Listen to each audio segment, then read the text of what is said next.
You are watching QTV and here is our news bulletin. The headlines. President Edgar Lungu has challenged farmers to increase productivity in order to become profitable and meet the cost of production.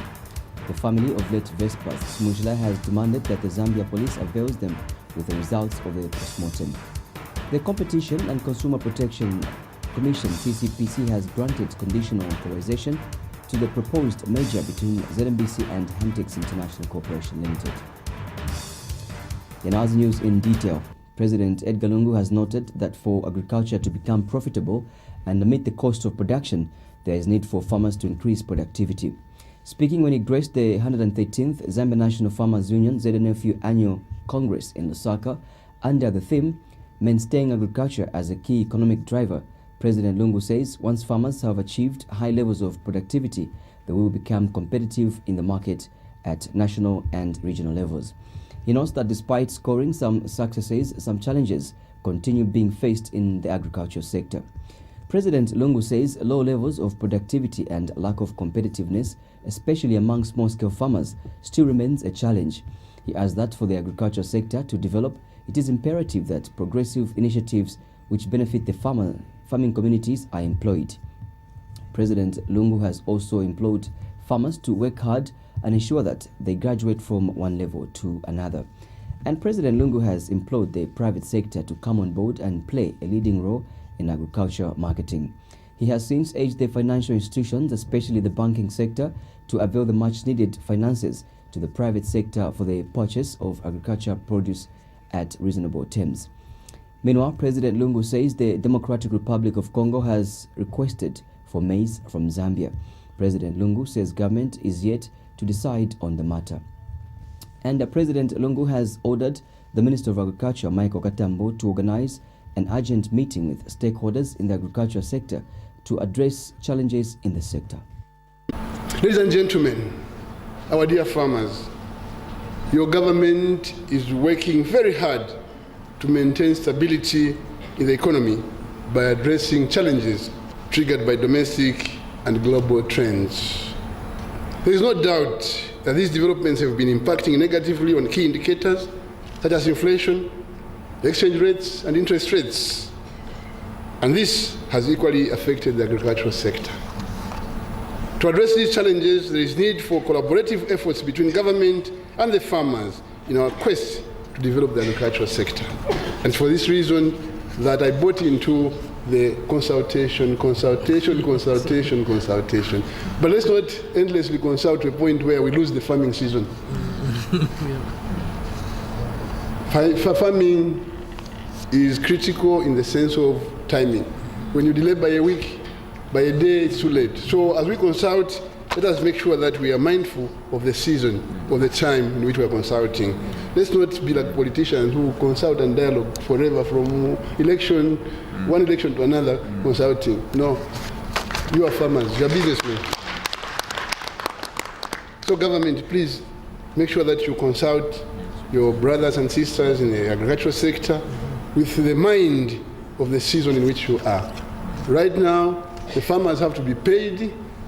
Right now, fertilizer must be at the doorstep of the farmer, seed must be there.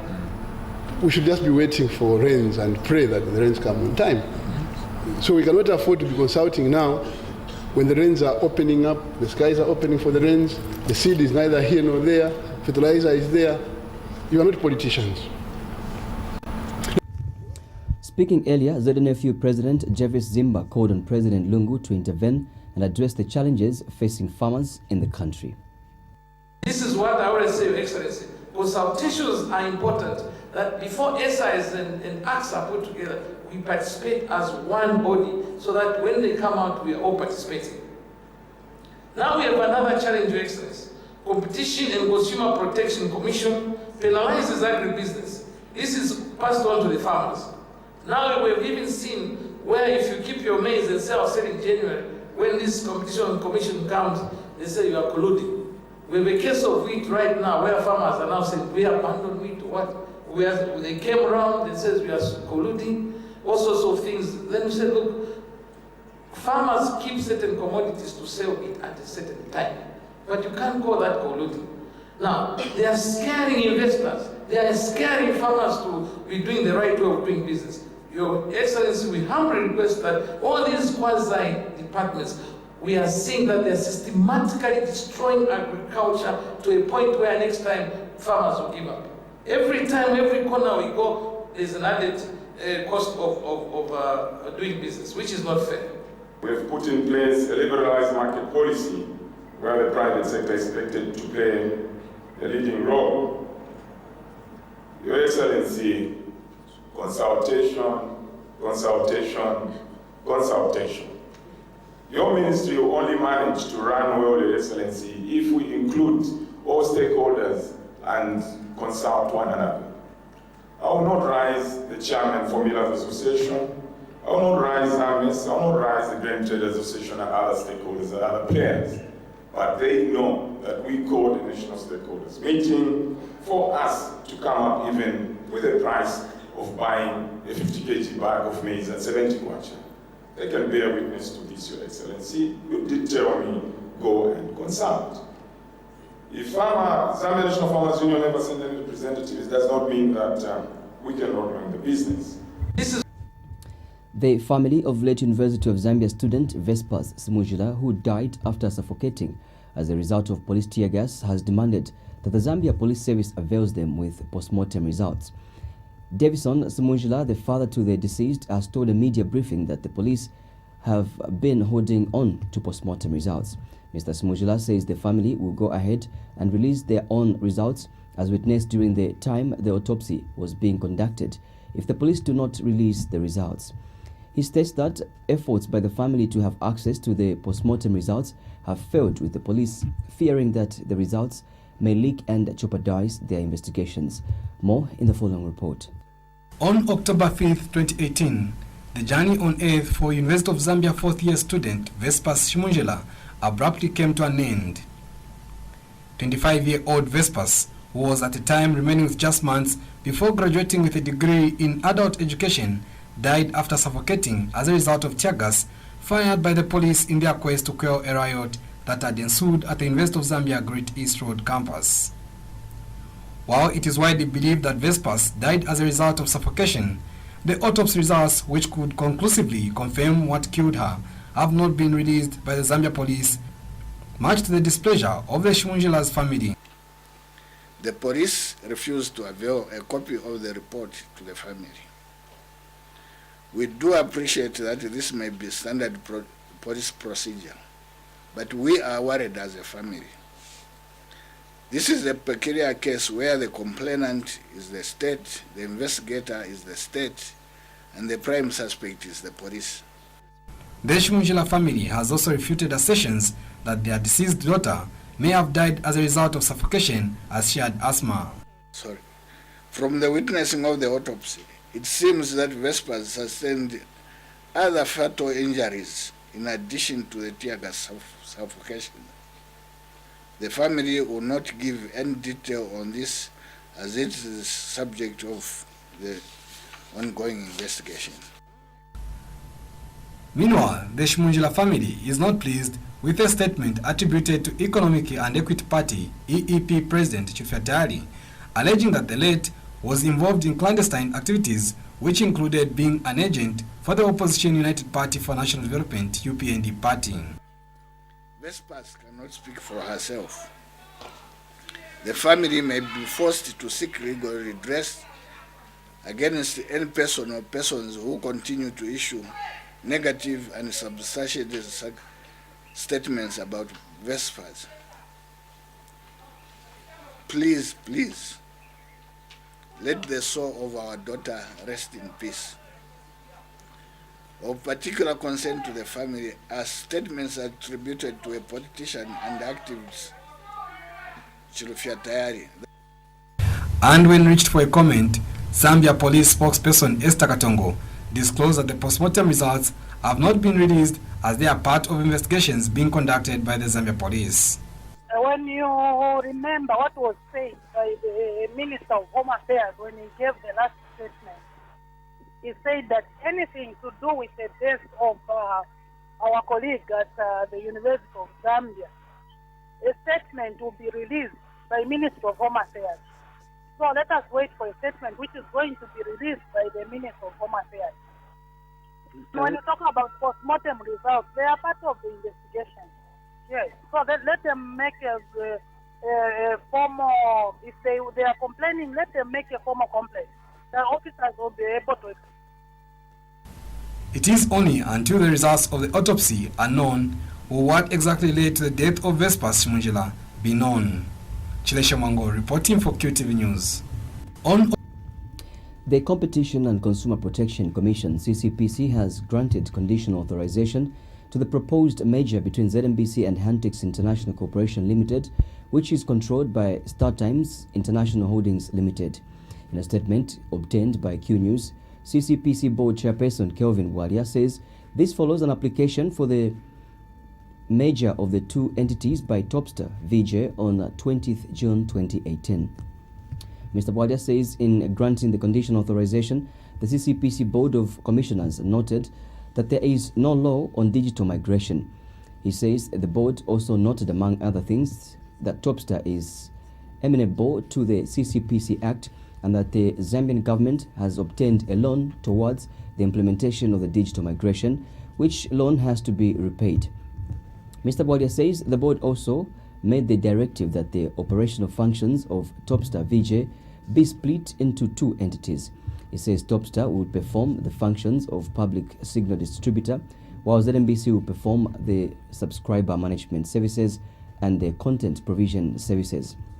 Mr. Walia further states that the Board of Commissioners has also directed that StarTimes shall divest all its shareholding to ZMBC or the nominee of the Zambian government within 1 year from the date of full loan amortization and revert all assets to ZMBC. The Bank of Zambia has noted with concern that lenders have tended to blacklist people who have a negative entry in their credit report. Speaking at the launch of the Credit Reporting Education and Awareness campaign, Bank of Zambia Governor Danny Kalyalia says this is evident from the number of complaints of denial of credit to persons that are credit-worthy in spite of having a negative entry in the reports. Dr. Kalyalia says the negative listing has been used to deny credit, which is not the intention of the credit reporting system. He states that the system is meant to be a tool that enables lenders to efficiently obtain information about the credit behavior of the borrowers so that the lenders can make an informed decision on how to treat a borrower. Dr. Kalyalia adds that the system aims to reduce information asymmetry between the lenders and the borrower and enable the lender to apply an appropriate risk price. And Dr. Kalyalia has appealed to all stakeholders, particularly the finance or financial service providers, to participate in the communication and awareness raising activities, as well as the effective use of both the credit reporting system and the movable property collateral registry. He says the central bank has observed that utilization of both systems has continued to be below expectation.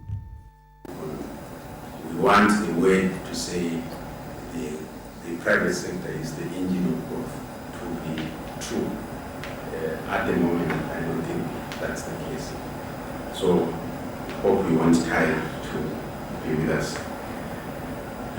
Lastly, but by no means, we want to thank you.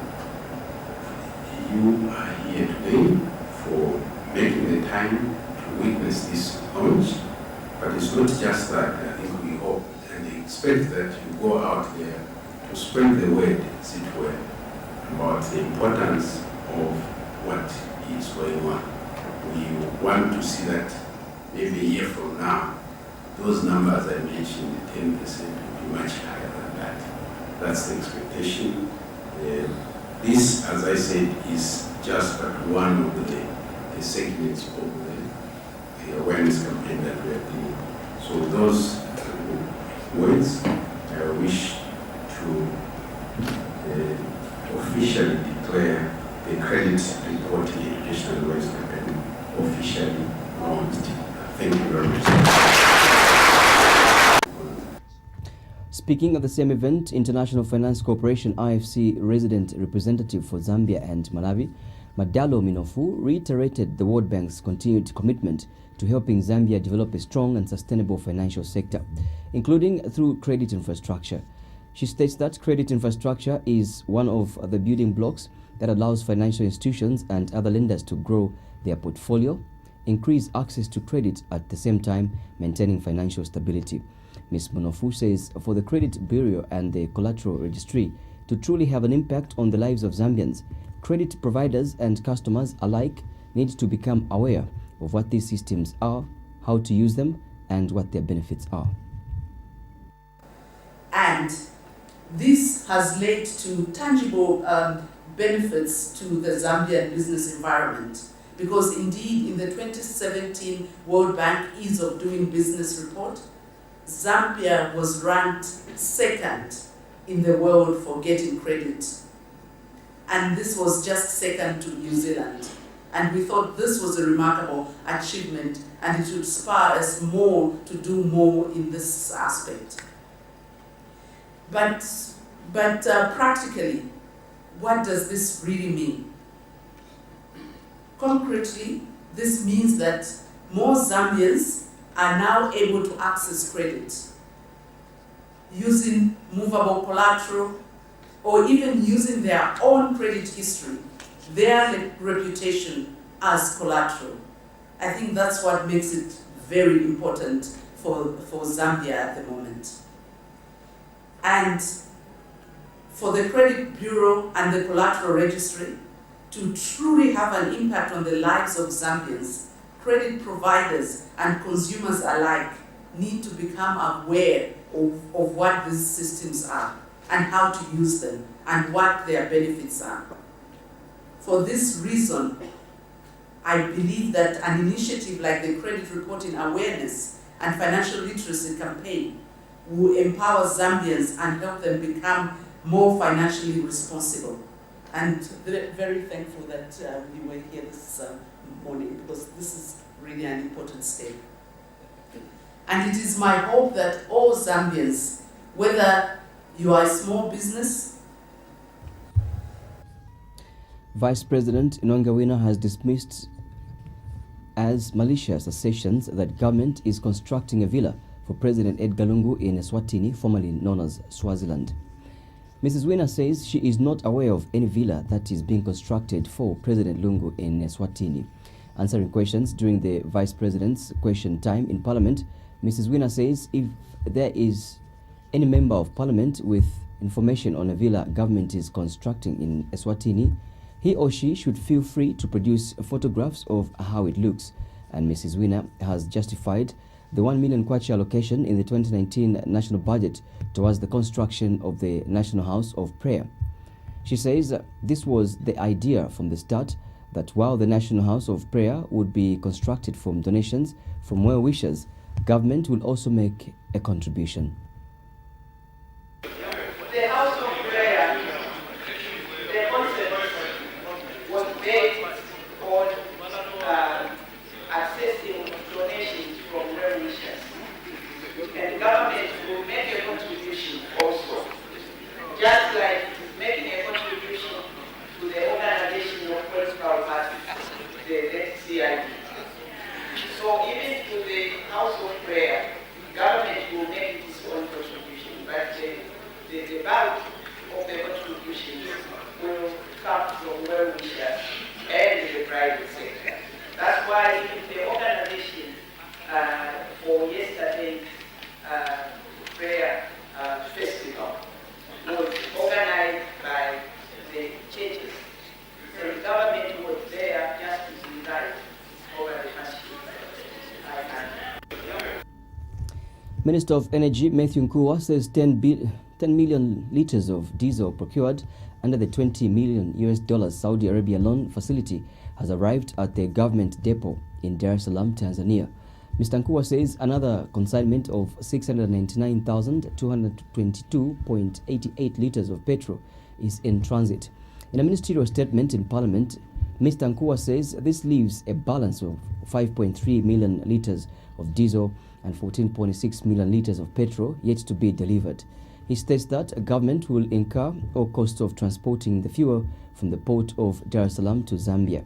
He has explained that the $20 million Saudi Arabia loan does not include logistics of transporting the fuel from the port of Dar es Salaam to Zambia. Mr. Nkua, however, states that the loan is a rollover and that once the consignment is finished, government may ask for another loan. He says government is also thinking of negotiating for a much bigger loan, given the short period of the time the fuel purchase from the $20 million loan has lasted. Madam Speaker, currently 10 million liters of diesel has been received at our GRZ depot for 699,252.88 liters of petrol is in transit. This leaves a balance of 5.3 million liters of diesel and 14.6 million liters of petrol to be delivered. Madam Speaker, at the time when the fuel from Saudi Arabia was arriving at the port of Dar es Salaam in August 2018, the fuel refined in Indian refineries and the imported fuel had a landed cost of 8.18 litre for diesel and 8.3 litre for petrol, while the landed cost of the fuel from Saudi Arabia was at 8.79 litre for diesel and 8.76 litre for petrol, as opposed to the anticipated 5 parts of the litre within this period. We have seen the quarter depreciate by 26.39% on February 2018 to date.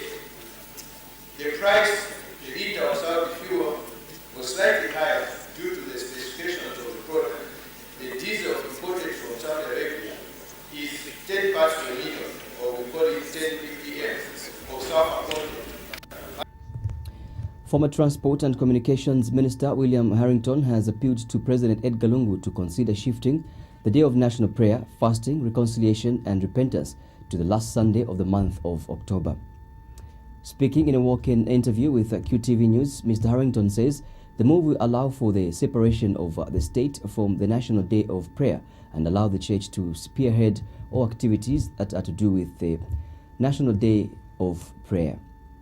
He has noted with concern that the declaration of 18th October as a holiday has brought a lot of controversy among various stakeholders. Mr. Harrington has charged that forcing people to pray on a particular day through a presidential decree is dictatorial and unworkable. Some Christian groups and individuals have expressed reservations and opposition to the decreeing a special day of prayer, saying that as Christians, they believe prayer is or must be an everyday occurrence. I confronted some youth entrepreneurs, metal fabricators along Katimomuliro Road in Garden Compound yesterday and questioned them on why they were not attending church services in observation of the National Day of Prayer. Their simple answer was, we have left hungry children at our homes, so we need to make money to buy munga. There are enough holidays in Zambia and we cannot afford to have any more unproductive holidays. Now, personally, I want to appeal to President Edgar Chagwa Lungu to reconsider the 18th or the date of the 18th of October as so-called National Day of Prayer. The state must be separated from the church. The Southern Africa Center for the Constructive Resolution of Disputes, SACOD, has encouraged Zambians, regardless of political affiliation, to take part in the Independence Day commemorations, which will be held next week. SACOD Executive Director Boniface Chembe has noted with concern that there is a political culture that has developed where some stakeholders are shunning national events. Mr. Chembe told Q News that Independence Day is an important day when Zambians should take stock of the progress that has been recorded and achievements attained since the country became independent in 1964. He says stakeholders, especially those in the political sphere, should use this day to share solutions to Zambia's political and economic challenges. We have developed a political culture in our country where some stakeholders will support a particular national day, others will not support a particular national day. What matters in a democracy like ours is to respect the opinions of everybody and to respect the rights of everybody to decide on how they want to enjoy their freedoms of expression, association, as well as assembly. So recognizing the fact that we will not always agree on its certain issues is key to tolerance and is key to coexistence. So we hope that going forward, that's the approach that we shall be able to take for other national days, including the forthcoming Independence Day, which in our view is important because it marks, if you will, the symbolic day on which as a country we became masters of our own destiny, politically as well as economically. Yes, there is a debate as to whether we are economically independent, and that's a very welcome and healthy debate.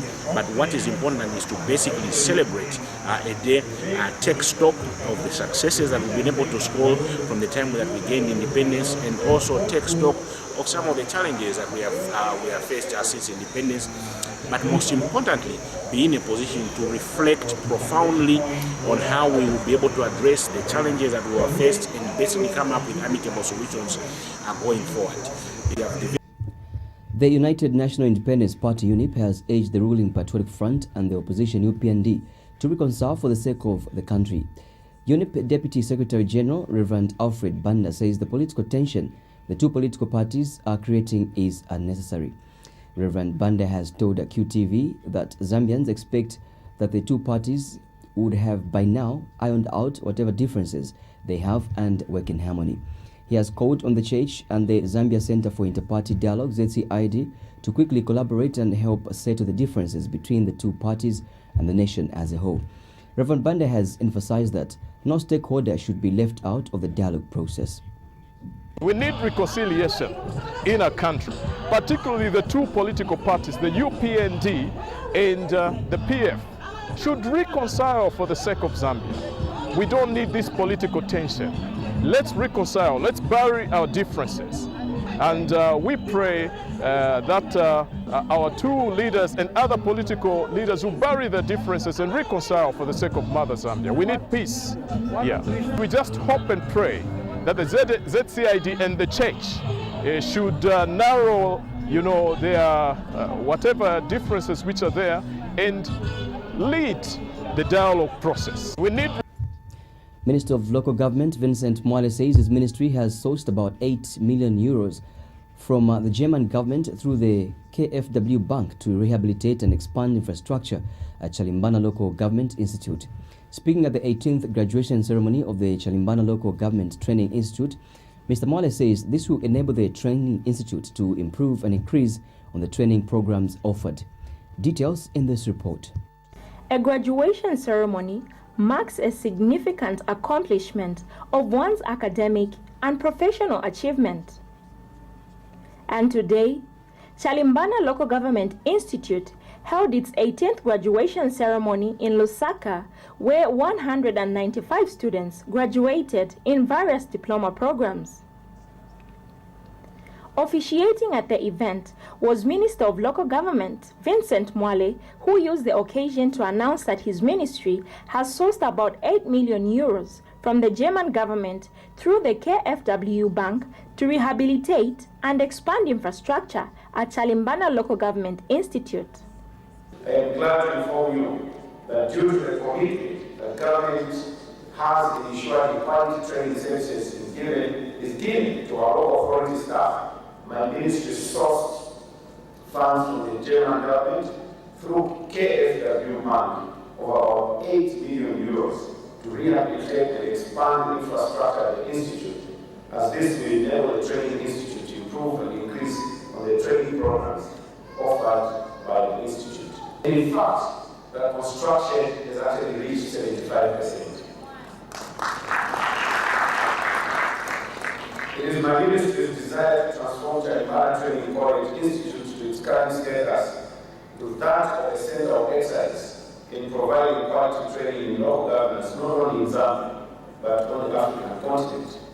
Speaking at the same event, Chalimbana Local Government Training Institute's principal, Frank Kunda, says the portfolio of programs offered by the Institute has progressively grown in a considerable way to include postgraduate courses and short intensive professional courses aimed at addressing specific human resource needs in the local authorities. The portfolio of programs offered by the Institute has progressively grown in a considerable way to include postgraduate courses, and short intensive professional courses aimed at addressing specific human resource needs in our local authorities. Notable among the new programs is the postgraduate diploma in local government administration, which is jointly offered under a memorandum of understanding signed in 2016 between the Ministry of Local Government, Mlongoshi University, and the Institute of Local Government Administrators of Zambia, UGAS. And one of the graduating students, Oscar Moya, appealed to the Ministry of Local Government to continue supporting the institute. I would be failing in my duty if I do not appeal to your ministry.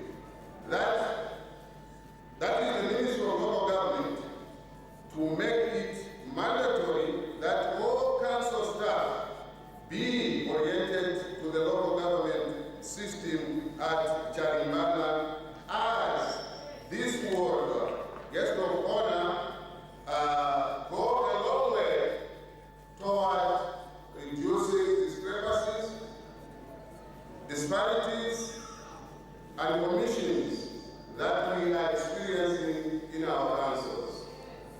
Human capital is very critical to the development of any nation, especially a developing country like Zambia, which has a vision of attaining a prosperous middle-income status by the year 2030. And such graduation ceremonies are a clear demonstration of more human capital going into the Zambian industry. Martha Katambi, reporting for QTV News in Lusaka. Military historian Chipo Simunchemba has noted the need for Zambian history and culture to be seriously embraced for purposes of national development. Mr. Simunchemba has noted the need for government through the Ministry of Tourism and Arts to put in place measures to restore the country's history. He says history such as the contribution of Zambia to the World War should be included in the school curriculum for students to have a better understanding. Mr. Simunchemba has further noted the need for World War tourism sites to be set up, as this will also contribute to employment creation.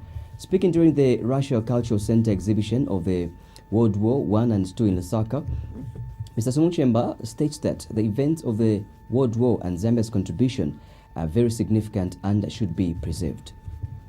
So, my main interest is basically to encourage our education system to revisit the current history that is being taught, so that they are inclusive in the way they're presenting this war about the First World War. It becomes much easier for our young boys and girls and the students of Zambia to know exactly the issues pertaining to this war in Zambia. And also, when we look at the impact of this war, it was huge. It was huge on the communities and societies where these wars were fought. There was economic disruption because the focus was now based on increasing agriculture or food production in order to seize the war. So, if we're not going to talk about this war, how then are our future generations going to remember what occurred 100 years ago? And this is basically why we're saying the celebrations that will be taking place in Mbala, as the Director General and my colleague, Director of Lusaka Museum, said, is very critical to our historical phenomena. It's fundamental because we want our people, pupils, students, and the public at large to appreciate their heritage. So, speaking at the same event, Russian ambassador to Zambia, Konstantin Koshinov, has encouraged Zambia to embrace the history of its participation in the World War for the promotion of tourism. And Ministry of Tourism and Arts Acting Director for the Department of Arts and Culture, Thomas Mubita, says the ministry is committed to promoting the history of Zambia's contribution to the World War through exhibitions, as this is part of cultural tourism. As a Ministry of Tourism and Arts, we encourage such aspects of promoting where we've come from as a nation, even before independence and after independence. Because this is part of cultural tourism. And when we promote a tourism that has a sense of belonging of us, we win as a nation, because you cannot compete with other countries. When you are talking of an elephant for tourism, it's there in Botswana, it's there in Zimbabwe, it's there in Kenya, in Uganda, you can't win. But when you tell somebody, come to Zambia, come to Mbala, come to Livingstone, there is this place where your grandfather was the commander, they will come. 2 weeks passed before the commander of the German army in Africa received the message of his government's capitulations. The Germans only put down their arms on the 25th of November in Balatown. I do not wish to take any from the esteemed historian who will tell you and show you the details of the event. I only mean to mention that the result of that war, several European empires, including the Russian Empire, were erased from the world's map, and the consequences of that catastrophe for Russia are felt to this day. National patron for Zambia Poppy Appeal, Rose De Boer, has noted the need for care and recognition to be given to Zambians who participated in the World War II. Ms. Boer, who is also carrying the title name of Princess Nasilele, is concerned that Zambian men and women who participated in the World War have been abandoned. She says the Poppy Appeal is currently supporting 17 World War II participants and 30 widows, calling for further support from well-wishers.